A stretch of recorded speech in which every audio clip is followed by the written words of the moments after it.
अब ऐसा है, हम लोग जो क्वेश्चन कर रहे थे कि solid A and solid B are heated in different container. If pressure over solid A is 8 torr and solid B is 6 torr, then calculate Kp1 and Kp2, जो हमने ऑलरेडी कर चुके थे। अब बोला है कि if both A and B are heated in same container, calculate pressure of H2S gas. देखो ए से C प्लस H2S है ना, तो ए से C प्लस H2S सॉलिड, ये गैस। अब ऐसा है इक्विलिब्रियम में इसका तो कुछ नहीं था, इसका कितना P1 डॉट मान लो, इसका कितना P1 डॉट मान लो, है ना। अब ऐसा है कि B से D प्लस H2S है ना, तो ये सॉलिड, ये गैस। अब ऐसा है कि इक्विलिब्रियम में इसका तो कुछ नहीं था, इसका P2 डैश, इसका भी हो जाएगा P2 dash. Clear, P2 dash हो जाएगा। अच्छा, अब ऐसा है कि यहाँ पे भी H2S है, यहाँ पे भी H2S है, तो दोनों का ऐड हो जाएगा P1 प्लस P2, ठीक है ना। अच्छा, अब ऐसा है कि PC partial pressure of C that is equal to हो जाएगा P1 डैश, है ना। Partial pressure of D that is equal to हो जाएगा P2 डैश, है ना। और पार्शियल प्रेशर ऑफ H2S कितना है बोलो, that is the P1 dash plus P2 dash, P1 dash plus P2 dash, ठीक है ना। अब ऐसा Kp1 that is equal to क्या हो जाएगा, P1 dash into P1 dash plus P2 dash, ठीक है ना। यही हो जाएगा Kp1, ठीक है ना।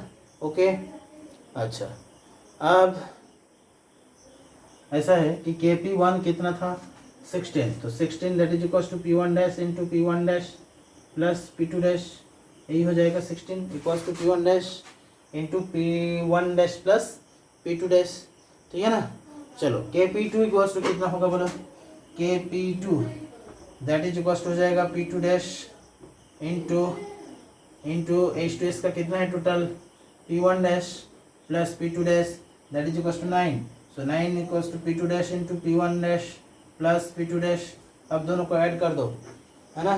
दोनों को ऐड करने से मान लो ये 1 नंबर इक्वेशन, ये 2 नंबर इक्वेशन, 1 + 2 कर दो। 1 + 2 करने से क्या होगा बोलो, 25 दैट इज इक्वल टू हो जाएगा P1 dash plus P2 dash whole square, so P1 dash plus P2 dash that is equal to कितना हो जाएगा 5, है ना। अब ऐसा कि P1 dash that is equal to P1 dash plus P2 dash that is equal to कितना 5, है ना। तो इसको अगर 5 पुट किया जाए, है ना, तो P1 डैश इसको अगर, है ना, 1 नंबर इक्वेशन में अगर पुट किया जाए तो क्या होगा बोला, इसका वैल्यू कितना हो जाएगा 5। तो यहाँ से मैं कर सकता हूँ कि 16/5 दैट इज इक्वल टू हो जाएगा P1 dash, 16/5 that is equal to हो जाएगा P1 डैश, मतलब P1 डैश हो जाएगा 3 है ना 2, एंड P2 डैश कितना होगा, P2 डैश तब हो जाएगा 9/5, है ना। वैल्यू पुट करना है, P1 dash plus P2 dash equals to 5, तो P1 डैश के जगह पे तुम्हें 16/5 पुट करना है ना। तो यहाँ से तुम निकाल लोगे कि P2 डैश हो जाएगा 9/5, 9/5 मतलब कितना होगा 1.8। क्लियर, तो ये है P1 डैश, P2 डैश। बहुत ही सिंपल टाइप का क्वेश्चन है। अच्छा, ओके, तो मैं फिर से एक बार इस क्वेश्चन को रिपीट करता हूँ कि solid A and solid B are heated in different container. If pressure over solid A is 8 torr and solid B is 6 torr, then calculate Kp1 and Kp2 if both A and. देखो ये question तो easy है ना, लेकिन इसके बाद बोला है कि अगर दोनों को सेम कंटेनर में हीट किया गया, if both A and B are heated in same container, then calculate pressure of H2S gas. तब हमने क्या किया कि जैसे ही हमने मिक्स कर लिया, अब तो P1 नहीं रहा, अब P1 से थोड़ा बहुत चेंज तो हुआ होगा, तो इसको मैंने P1 डैश कर लिया, इसको भी P1 डैश कर लिया, इसको P2 डैश कर लिया, दोनों को ऐड कर दिया। या ऐसा कर लिया कि यहाँ से Kp1 निकाल लिया, यहाँ से Kp2 निकाल लिया। क्लियर, फिर उसके बाद हमने इस क्वेश्चन को सॉल्व किया। क्लियर,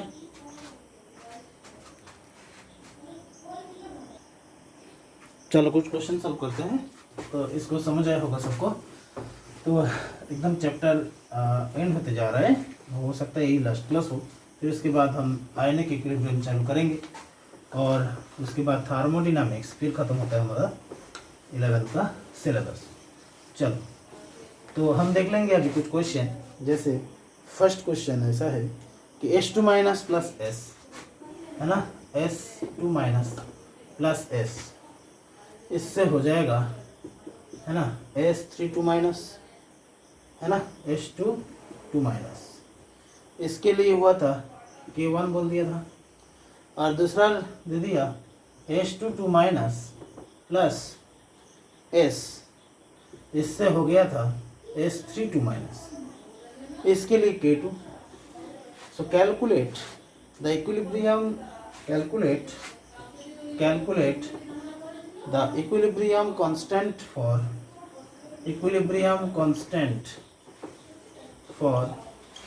रिएक्शन ऐसा बोला है कि S32 माइनस प्लस एस उससे हो जाएगा S42 माइनस, है ना, S22 minus plus S that is equals to S42 minus. Okay, try करो। ओके, क्वेश्चन को थोड़ा सा चेंज करते हैं। यहाँ पे ऐसा दिया है कि S2 minus plus 2S that is equals to S32 minus, और इधर दिया है कि S22 माइनस प्लस S, इससे हो जाएगा S32 माइनस, है ना। इसके लिए निकालने के लिए बोला था। तो कैसे करना है हमें, इसके लिए निकालना है, मतलब ये किस तरफ है, S22 माइनस किस तरफ है, लेफ्ट की तरफ है। तो हमें ऊपर वाला इक्वेशन को क्या करना है, उल्टा कर देना है। ये वाला इक्वेशन को उल्टा कर दिया तो S22 माइनस, उससे क्या हो जाएगा S2 माइनस प्लस S। अब उल्टा करने से ये भी उल्टा हो जाएगा, 1/K1 हो जाएगा। क्लियर। और इधर क्या है, S है ना, इधर भी S है, तो इसको जैसा ऐसा लिख दो, S2 माइनस प्लस 2S से क्या हो जाएगा S32 माइनस, है ना। तो K2 तो K2 ही रहेगा। अब दोनों को ऐड करोगे तो क्या हो जाएगा बोलो, S2 माइनस, ये कट जाएगा, प्लस S, इससे आ जाएगा S32 माइनस। तो ये दोनों को मल्टीप्लाई करना है। अगर ये दोनों को ऐड करने से आंसर आ जाता है तो ये दोनों को मल्टीप्लाई करना है, तो K2/K1 is answer, K2/K1 is the answer. तो बहुत ही सिंपल क्वेश्चन है, इसको सॉल्व करो। मैं फिर से एक बार बोल रहा हूँ, S2 माइनस प्लस S से S22 माइनस, है ना, इसका equilibrium constant K1, S22 minus plus 2S से S32 माइनस, इसका equilibrium constant K2। Calculate the equilibrium constant for S22 minus plus S, है ना, से S32 माइनस। अब इसके लिए निकालना है, इसका मतलब अगर S22 माइनस लेफ्ट साइड है तो यहाँ पे भी तुम्हें लेफ्ट साइड ही करना है। तो इसको पूरा उल्टा कर दो तो ये 1/K1 हो जाएगा, है ना। और फिर उसके बाद सल्फर लेफ्ट की तरफ है, इस इक्वेशन में भी लेफ्ट की तरफ है, तो उसको मैंने लिख दिया जैसा ऐसा। फिर S2 माइनस कट जाएगा, फिर उसके बाद ये हो जाएगा। क्लियर। ओके,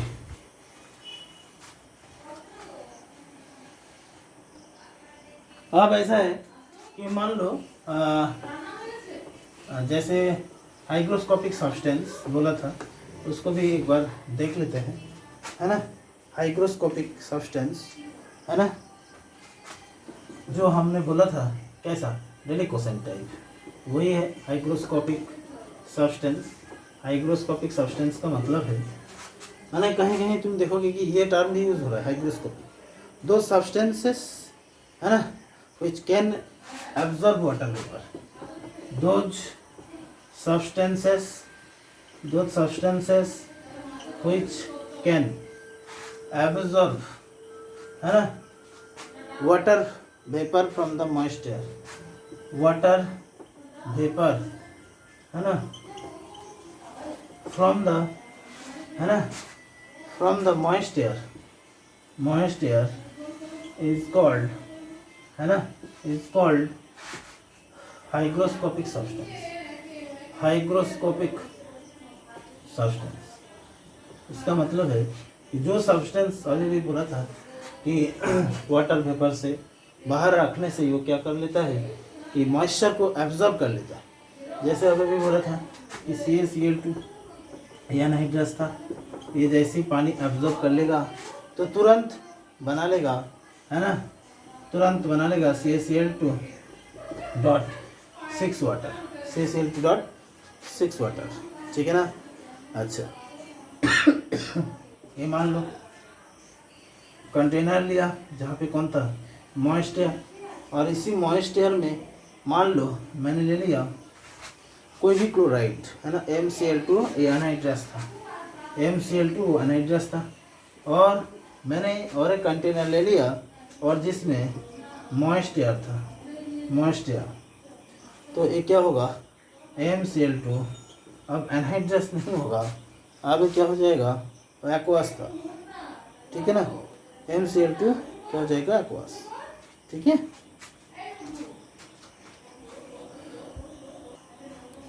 सो जैसे ही मान लो मैंने क्या कर दिया, मॉइस्ट एयर था, है ना, मॉइस्ट एयर में जैसे एनहाइड्रस दे दूंगा तो तुरंत क्या हो जाएगा एक्वास में कन्वर्ट हो जाएगा, ठीक है ना, इम्पोर्टेंट नहीं है वो।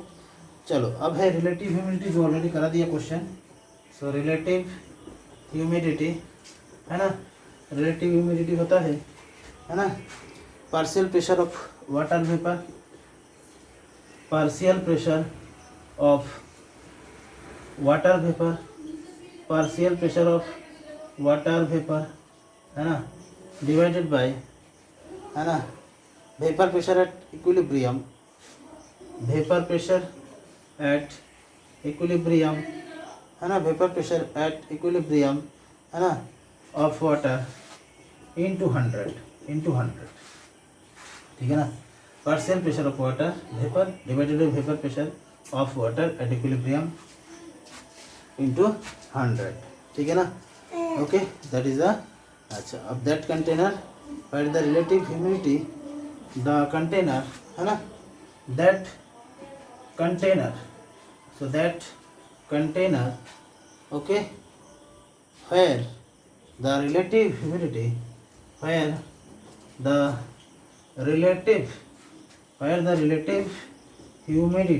where the relative humidity, है ना, is मैक्सिमम या मिनिमम, है ना, where the relative humidity is minimum, है ना, relative humidity is minimum, है ना, then that solid will be better drying agent, that solid will be better drying agent, that solid will be better drying agent, ठीक है ना। इसका मतलब है कि जिसका रिलेटिव ह्यूमिडिटी जितना कम होगा उसको इतना अच्छा ड्राइंग एजेंट माना जाएगा, क्लियर। अब मान लो नेक्स्ट क्वेश्चन दिया ऐसा कुछ, ये है हाइग्रोस्कोपिक सब्सटेंस, तो जैसे नेक्स्ट क्वेश्चन दिया है कि इसको देखते हैं, ओके, हाइग्रोस्कोपिक सब्सटेंस। सो देखो ऐसा क्वेश्चन दिया है कि N2O4 से 2NO2, ये क्वेश्चन है, N2O4 से 2NO2, है ना, ऐसा दिया है, ये भी gas T equals to 60 degree Celsius, है ना, at P equals to 5 atm, at P equals to 5 atm, है ना, MW molecular weight average that is equals to 69, है ना। सो कैलकुलेट KP कितना, सो एक क्वेश्चन दिया है N2O4 से 2NO2 जिसका T दिया है 60 degree Celsius, at pressure 5 atm, molecular weight average कितना 69, सो calculate KP at what pressure and at what, है ना, pressure and same temperature, at what pressure and same temperature, ठीक है ना, MW observe will be,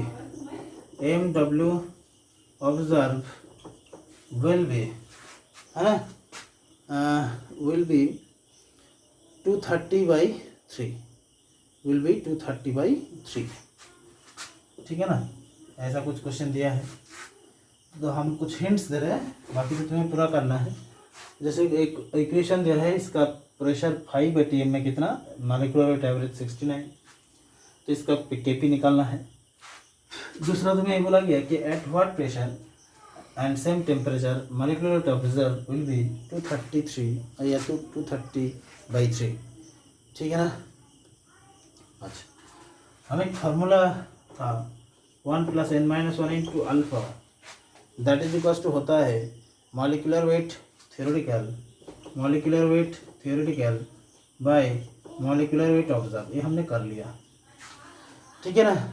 अब ऐसा है कि N2O4 से क्या हुआ था 2NO2 है ना, तो ये 1 है, t=0 में 1 था, ये 0 था, t=t या इक्विलिब्रियम में ये कितना होगा बोलो 1 - अल्फा, तो ये हो जाएगा 2 अल्फा। ठीक है। अच्छा, अब टोटल मोल कितना होगा, टोटल जो मोल बोल सकते हो कितना होगा 1 - अल्फा प्लस 2 अल्फा मतलब 1 + अल्फा, तो इसका मतलब मोल फ्रैक्शन 1 - अल्फा/1 + अल्फा, ये हो जाएगा 2 अल्फा/1 + अल्फा। ठीक है ना, इतना तो क्लियर। फिर उसके बाद XI इंटू टोटल प्रेशर करने से हो जाएगा पार्शियल प्रेशर, तो इसके लिए होगा 1 - अल्फा/1 + अल्फा इंटू पी, इसके लिए हो जाएगा 2 अल्फा/1 + अल्फा इंटू पी। ठीक है ना, इस टाइप का कुछ। फिर उसके बाद यहाँ पे जो P है वो P कितना है बोलो 5, तो यहाँ पे क्या होगा बोलो 1 - अल्फा/1 + अल्फा इंटू 5, और यहाँ पे हो जाएगा 2 अल्फा/1 + अल्फा इंटू 5। ठीक है ना। चलो, अब ऐसा है कि Kp कॉस्ट क्या हो जाएगा बोलो pressure of NO2² divided by pressure of N2O4, यही होगा ना। अच्छा, अब ऐसा है कि 1 + n-1 alpha that is equals to 1 + n-1 alpha that is equals to 92 by molecular weight theoretical है ना, N2O4 का कितना हो जाएगा 92 है ना, डिवाइडेड बाय है ना, अब pressure of 1 + n- molecular weight observe कितना है ये देखते हैं। ठीक है ना, तो मॉलिक्यूलर वेट ऑब्जर्व है ना, तो प्रेशर ऑफ N2O4 जो दिया है वो इतना दिया है कि 230/3। ठीक है ना, तो यहाँ से तुम्हें अल्फा डॉट इजीली निकल जाएगा 1 + n-1 into alpha dot that is equals to 92 इतना। अब ऐसा है कि n कितना, n है कि 2 से N2O4 से 2NO2, 1 से 2 बनाना, तो ऐसा मतलब 1 से 2 बनाना, तो n का मतलब कितना है यहाँ पे 2 है ना। फिर उसके बाद यहाँ से अल्फा डॉट हम निकाल लेंगे, ये तुम्हें सॉल्व करना है कंप्लीट, तो अल्फा डॉट तुम्हें निकालना है। ठीक है ना। चलो, तो मैं फिर से एक बार बोल रहा हूँ, देखो एक फॉर्मूला था कि 1 + n-1 alpha that is equals to molecular weight theoretical by molecular weight observe है ना। अच्छा, अब ऐसा है कि हमें पता चला कि इक्वेशन ऐसा है N2O4 से 2NO2, तो शुरुआत में ये 1 था, ये 0 है। अब ऐसा है t में कितना होगा, ये 1 - अल्फा, ये 2 अल्फा होगा, तो टोटल मोल कितना 1 - alpha plus 2 alpha that is equals to 1 + alpha, तो मोल फ्रैक्शन कितना 1 - अल्फा/1 + अल्फा 2 अल्फा/1 + अल्फा, तो इंटू टोटल प्रेशर कर दिया तो पार्शियल प्रेशर मोल फ्रैक्शन निकल गया, इंटू पी कर दिया तो पार्शियल प्रेशर निकल गया, यहाँ पे पी कितना 5। अब ऐसा है कि at what pressure and same temperature molecular weight observe will be this, तो यहाँ से हमने निकाल लिया कि 1 + n-1 into alpha dot that is equals to this, तो यहाँ से अल्फा डॉट इजीली निकल गया। ठीक है। अच्छा,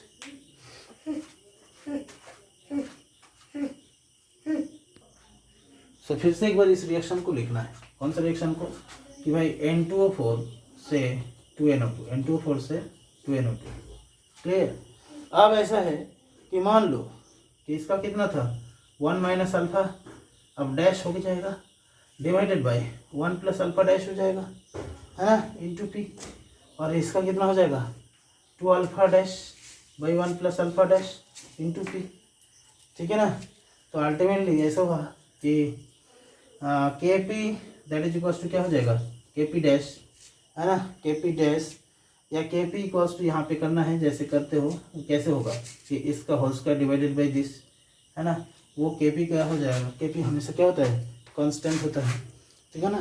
सो that is equals to K P original put करो, के पी ओरिजिनल पुट करने से तुम्हारा पी वैल्यू निकल जाएगा यहाँ से अल्फा डॉट निकल जाएगा, इसको यहाँ पे पुट करोगे, फिर के पी कुछ तो वैल्यू आएगा, K P equals to this square divided by this, जैसे करते हो ये है ना, P N two square by P N two over, तो फिर उसके बाद वहाँ से पी जो के पी ओरिजिनल वाला है वो पुट करने से क्या आ जाएगा, पी का वैल्यू आ जाएगा, ठीक है। तो बहुत ही सिंपल क्वेश्चन आता है, और एक क्वेश्चन हम करेंगे इसमें, ठीक है ना। जैसे एक क्वेश्चन और कर लेते हैं, जैसे बोला है कि मान लो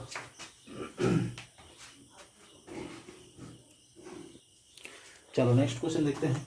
मान ले PCl5 से हो जाएगा PCl3 प्लस Cl2, है ना। तो इस इक्वेशन में ये भी गैस, ये भी गैस, ये भी गैस, ठीक है ना। अब बोला है कि at temperature 5 to 3 kelvin, at temperature 5 to 3 kelvin, है ना, at temperature 5 to 3 kelvin Kp equals to 1.78, Kp equals to 1.78. Find the density of equilibrium mixture. Find the density of equilibrium mixture. Find the density of equilibrium mixture, है ना, at a total pressure of 1 atm. At a total pressure of 1 atm. Clear. तो फिर से वो देखो, एक equation दिया है PCl5 से PCl3 प्लस Cl2, और at temperature 5 to 3 kelvin Kp equals to 1.78. So find the density of equilibrium mixture at a total pressure of 1 atm, है ना। तो हमें पता है कि Pm equals to RT, Pm equals to rho RT, है ना। ये इक्वेशन कहाँ से आया, डेंसिटी का फॉर्मूला क्या था, Pm बाई RT, डेंसिटी का अगर रो मान लिया तो क्या आ जाएगा, Pm equals to rho RT, ठीक है ना। अच्छा, अब ऐसा है कि P equilibrium into molecular weight equilibrium that is equals to rho equilibrium into RT, ये पहला वाला इक्वेशन। अच्छा, दूसरा वाला ऐसा है कि इसको 1 माना गया, है ना, प्रेशर 1 atm चाहिए। अच्छा, और मॉलिक्यूलर वेट क्या होगा, 1 + 2 - 1 इंटू अल्फ़ा, है ना, that is equals to RT, है ना। ये था 1 + n - 1 इंटू अल्फ़ा, है ना, that is equals to molecular weight observe by, तो कि वो बोला बुझे गलो। तो ऐसा होगा कि मान लो 1 + 2 - 1 into alpha, 1 + 2 - 1 into alpha that is equals to हो जाएगा कि इसका जो मोलर वेट होता है PCl5 का, है ना। सो फॉस्फोरस का 31 प्लस 5 इंटू 31.5, है ना, divided by molecular weight observe. तो ये कहाँ से आएगा, है ना, ये कहाँ से आएगा ना, हमें पता है कि PCl5 कैसे टूटा था, PCl5 से PCl3 और Cl2 हुआ था, PCl5 से PCl3 प्लस Cl2 हुआ था, है ना। तो शुरुआत में 1 0 0 और 1 - अल्फ़ा ऐसा कुछ हुआ। अगेन टोटल मोल कितना होगा, टोटल मोल हो जाएगा 1 + अल्फ़ा, तो मोल फ्रैक्शन कितना होगा, 1 - alpha by 1 + alpha, alpha by 1 + alpha, alpha by 1 + alpha, ठीक है ना। तो ये क्या हो जाएगा, मोल फ्रैक्शन। अब ऐसा है कि इंटू 1 करने से पार्शियल प्रेशर भी निकल जाएगा, इंटू 1 करने से पार्शियल प्रेशर भी निकल जाएगा, क्योंकि 1 क्या है, टोटल प्रेशर, ठीक है ना। So Kp that is equals to 1.78, है ना, Kp इक्वल्स टू कितना, 1.78।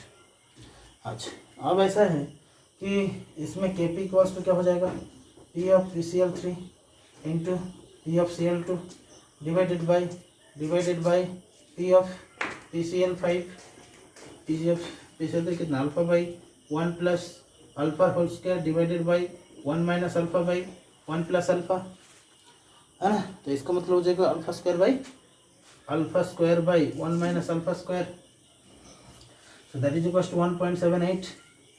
ये करने से अल्फा का वैल्यू निकल जाएगा, अल्फा का वैल्यू निकल जाएगा।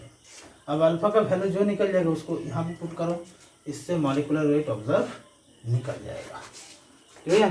और जैसे मॉलिक्यूलर वेट निकल जाएगा फिर डेंसिटी निकाल लोगे, ठीक है। अच्छा, मैं फिर से एक बार बोल रहा हूँ कि इस इक्वेशन को सॉल्व करने के लिए वाला इक्वेशन की जरूरत है T M equals to rho R T. T माने पी इक्विलिब्रियम, एम डब्ल्यू माने molecular weight equilibrium, rho equilibrium into R T. Pressure equilibrium में कितना है 1, है ना। और मॉलिक्यूलर वेट इक्विलिब्रियम कितना 1 + 2 - 1 into alpha, that is equals to कितना हो जाएगा इसका molecular weight theoretical by molecular weight observe. तो हमें अल्फा का वैल्यू पता नहीं था, तो अल्फा का वैल्यू पता करने के लिए मैंने क्या किया, इक्वेशन लिखा है PCl5 से PCl3 प्लस Cl2। तो पहले से तो कितना था 1 0 0, फिर उसके बाद कितना हुआ 1 माइनस अल्फा अल्फा अल्फा, फिर उसके बाद टोटल मोल कर लिया हमने 1 minus alpha plus alpha that is equal to हो जाएगा 1 प्लस अल्फा।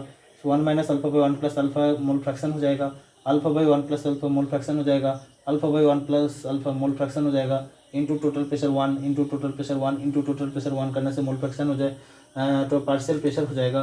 फिर उसके बाद हमने केपी का इक्वेशन पुट किया, केपी का वैल्यू दिया 1.78 पी और PCl3 alpha by 1 plus alpha और PCl2 भी अल्फा बाई 1 प्लस अल्फा, तो alpha by 1 plus alpha square divided by 1 minus alpha by 1 plus alpha, so alpha square by 1 minus alpha square that is equal to 1.78। यहाँ से alpha का value हो जाएगा, alpha का value जैसे हो जाएगा यहाँ पे पुट करने से मॉलिक्यूलर वेट ऑब्जर्व हो जाएगा, और जैसे मॉलिक्यूलर वेट ऑब्जर्व हो जाएगा फिर उसके बाद डेंसिटी का फॉर्मूला बस पुट करना है, कुछ नहीं।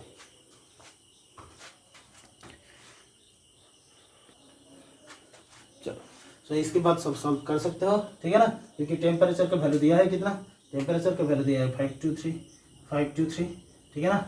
आर का वैल्यू तो तुम्हें पुट करना है कौन सा वाला, लीटर एटमॉस्फेयर वाला, ठीक है ना। और प्रेशर इक्विलिब्रियम तो 1 दिया है और सब कुछ निकल गया, तो यहाँ से डेंसिटी आराम से निकल जाएगा। तो इसको सॉल्व करो, कंप्लीट करना है बार, ठीक है ना। ये है तुम्हारा होमवर्क, ओके।